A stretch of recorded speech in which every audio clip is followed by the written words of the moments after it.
Hey everybody, welcome back. Thanks for joining me again. So today, the standard issue no makeup quarantine look with the standard issue quarantine wine glass.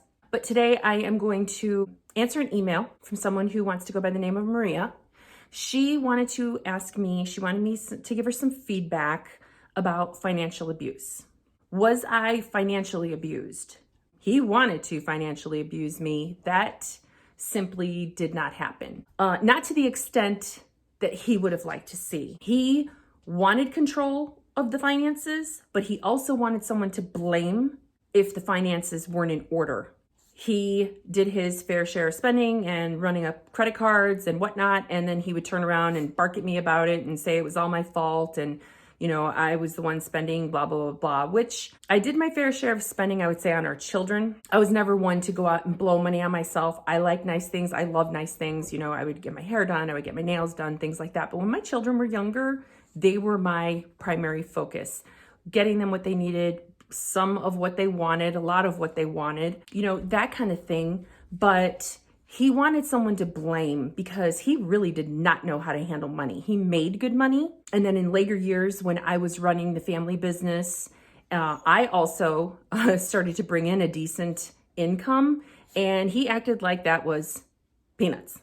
I would avoid spending because I didn't want to listen to him. He incessantly talked about money.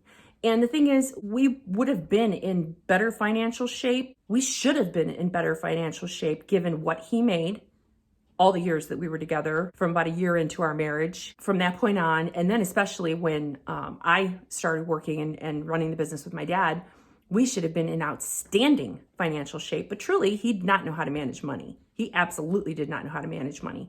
I myself started putting money aside from my paychecks. I don't know what made me do that. I never did it in the past. And at some point I started doing it. It was around the time I started flying, I think, because I do remember paying for most of, if not all of my flying out of pocket, because I was putting money away from my paychecks that I was earning running the business with my dad. Of course, he runs around and tells people otherwise, whatever. Our finances were just a wreck. Like, I was very focused on our home and our kids and the business and my parents and taking care of my dad when he was ill and all that. And our finances were a joke. And he just wanted to blame somebody. Later on, brought in a new accountant for the business, and in turn also started having him handle personal finances. Everything was fine and dandy. We were loving everything we wanted to hear. And I kept our accountant in the divorce. He's awesome. And he was fantastic. You could tell he really knew what he was talking about. He's really a great guy, very sharp when it comes to things. And he suggested that we have separate checking accounts. That went over like a lead balloon with the narc.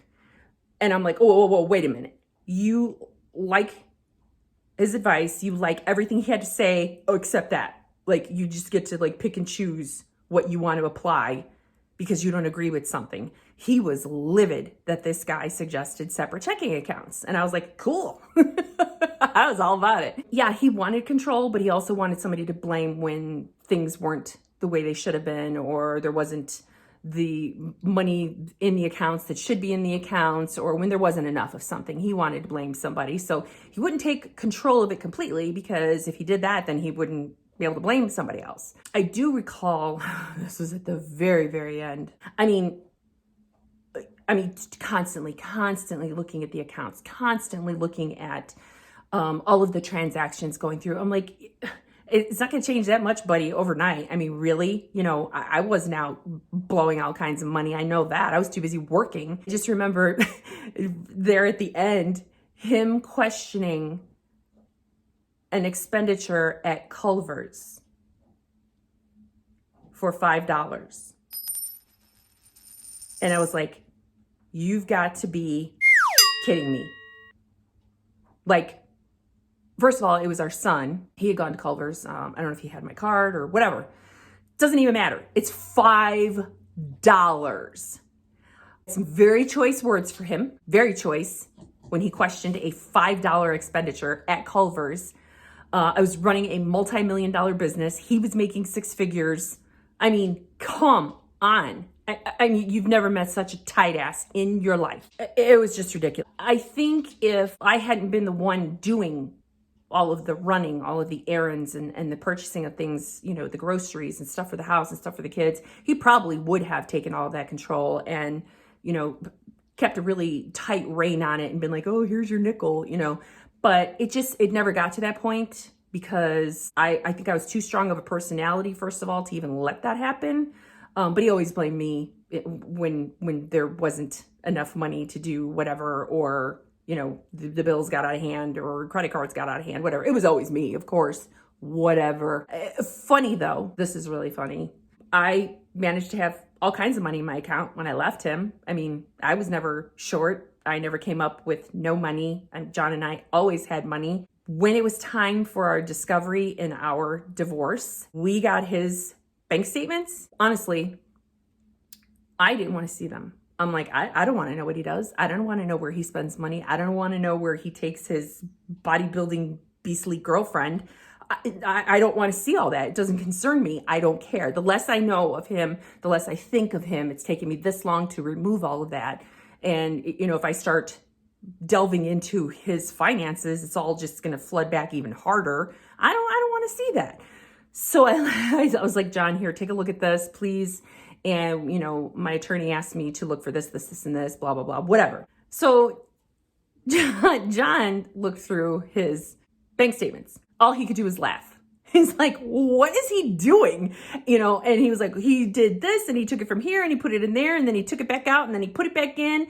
And when I told him his theory on how he would get his check and he would deposit this there and that there, but if it needed more, you'd take it out and you put it back in. John, he laughed at him. Big surprise. He laughed at him and he just looked at all of the papers and he was like, he has no idea what he's doing. Once again, it's one of those things when you're just so close to it, you just don't see it. You just don't see it. It's like, yeah, whatever. I I was running the business. I kind of had my hands full. He's kind of a financial moron. I couldn't do anything about that. Did he want control? Yes. Did he have complete control? No. He definitely, financial abuse per se? No. But there was always that fear of, you go spend some money and you got to listen to it. You got to come home and listen to, you got to come home and hear about, the $5 that you spent, the $10 that you spent, how much was that? It was just constant. It was constant, nitpicking and what did you buy and how much did you spend and you don't need that. And it was just an ongoing thing that just grated your nerves. He was just an insufferable ass when it came to money. And there was truly more than enough to go around and take care of us, take care of our family, take care of our home. He just didn't know how to manage it. He didn't know what to do with it. And all he did was talk about it. That's all he talked about constantly. I've never seen anything like it since. And now I realize how abnormal that was.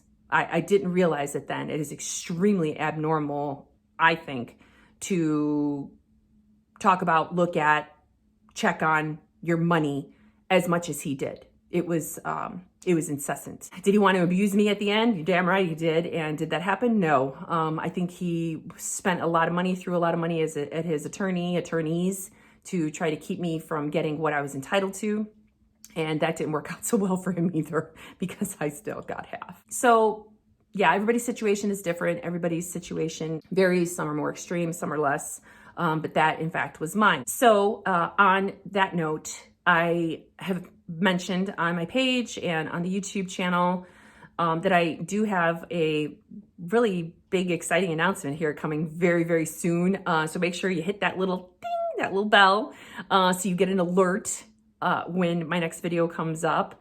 Gotta like and subscribe, share, whatever. You don't want to miss it. It's super exciting. I can't wait to tell you, show you. I just can't wait to reveal it.